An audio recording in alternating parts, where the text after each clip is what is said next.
Shalom, jemaat terkasih, jemaat GGA di dalam Tuhan Yesus. Apa kabar? Di awal 2021 ini, kita masih ada kesempatan untuk bikin many adjustment. Hari ini saya mau bagikan kepada Anda bahwa tergesa-gesa bukanlah ritme hidup kerajaan surga.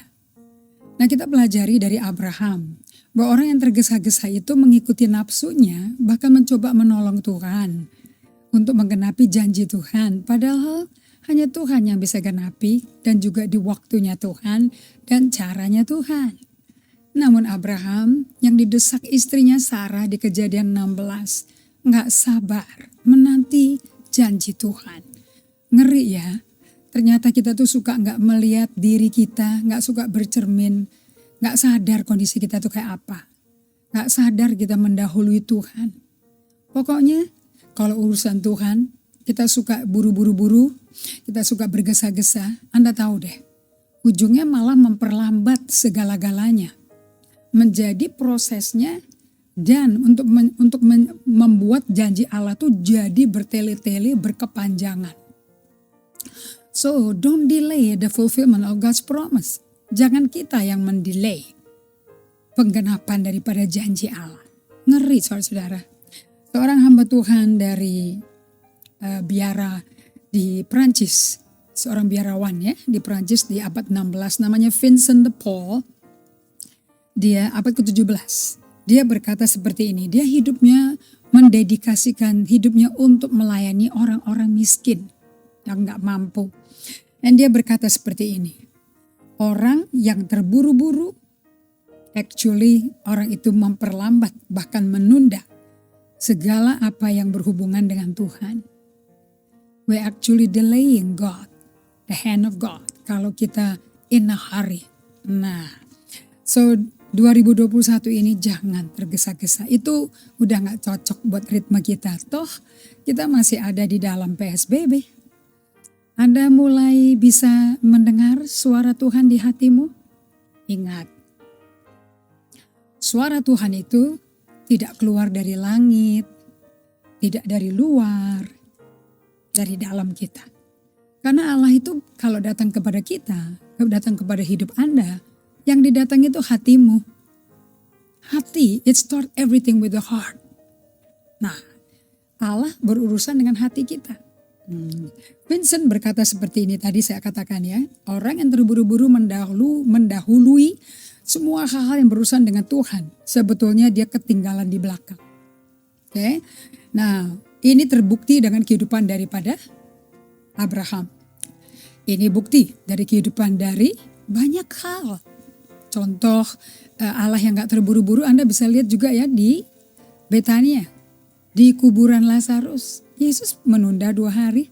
Yesus relax. Gak under pressure dari orang. Maupun gak under pressure dari Tuhan. Dia in step with the Father. Dia selangkah dengan Bapaknya. Nah, mari kita buka ke Amsal 19 ayat 2. Saya ambil dari The Passion Translation Bible. Anda bisa buka dari Amsal bahasa Indonesia yang ke-19 ayat yang ke-2. Bagus sekali ini. Ini bicara dari apa yang Kathryn Kuhlman dulu suka ngomong di sebelum akhir hidupnya. Dia bilang zeal without knowledge is dangerous. Kegiatan gigih melakukan firman Allah, perintah Tuhan tanpa pengetahuan itu bahaya loh saudara-saudara. Nah, Amsal 19 ayat 2 yuk lihat dari Alkitab kalian yuk. Tanpa pengetahuan kerajinan pun gak baik. Jadi Anda bisa rajin tapi tidak dilakukan karena mengerti. Oke. Orang yang tergesa-gesa akan salah langkah.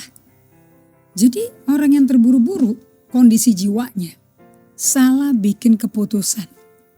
Alias gak ada hikmat. The Passion Translation Bible berkata begini. The best way to live is with revelation knowledge. For without it, you will grow impatient and run right into error. Dikatakan seperti ini oleh Brian Simon dari The Passion Translation Bible. Cara jalan yang terbaik untuk hidup ini adalah berdasarkan pewahyuan pengetahuan. Tanpa pewahyuan pengetahuan, kita akan bertumbuh menjadi gak sabar dan langsung lari ke tempat yang error, yang salah. Ambil dari Amplified Bible. Also, it is not good for a person to be without knowledge. Karena tanpa pengetahuan umatku binasa kan. Jadi gak bagus lo gak punya pengetahuan. So, you better know how to follow Jesus. Mendingan Anda ngerti dulu bagaimana mengikuti Yesus. Jangan buru-buru mentaati firman, kutip sini tapi gak ngerti maksudnya apa. Konteksnya apa, eksogesisnya apa. So, it's not good for a person to be without knowledge. And he who hurries with his feet, orang yang terburu-buru dengan kakinya. Acting impulsively, bertindak secara impulsif, and proceeding without caution, dan melanjutkan tanpa berhati-hati. Or analyzing the consequences, atau bisa bahkan nggak punya waktu menganalisa konsekuensinya apa. Orang itu berdosa. Nah, jadi orang terburu-buru dijamin berdosa. Di NIV yang paling simple nih terjemahannya. Desire without knowledge is not good. Keinginan tanpa pengetahuan gak bagus. How much more will hasty feet miss the way? Apalagi kaki yang cepet-cepet tergesa-gesa larinya. Udah pasti akan meleset, kelewatan, dan salah jalan. Nah, inilah akibat daripada terburu-buru saudara-saudara. Terburu-buru kalau sampai disingkapkan itu berarti udah kena masalah tuh. Kan waktu buru-buru nggak ngerti kita lagi buru-buru, right? So sama orang yang nyetir mobil tuh, dia kesasar, nggak tahu jalan di mana. Ditanya kamu di mana, nggak tahu. Jadi mau kemana nggak tahu. Saking nervousnya dia malah ngegas. Nah kita jangan seperti itu. Tendensi kita akan pasti tambah lebih cepat. Don't rush. It will put you on a road that is not fruitful. So saya berdoa hari ini sebagai penutup dari bagian ini adalah kalau Anda memilih mengambil jalan yang tak terburu-buru, nomor satu Anda mesti punya pengetahuan dulu supaya kakinya gak kabur. Anda perlu latihan, exercise, memperkuat otot mental Anda, otot emosimu. Untuk say no kepada tergesa-gesa. Dengan cara gimana latihannya, push up-nya apa tuh? Give attention to God the whole day, every day. Beri perhatian kepada Tuhan sepanjang hari, setiap hari.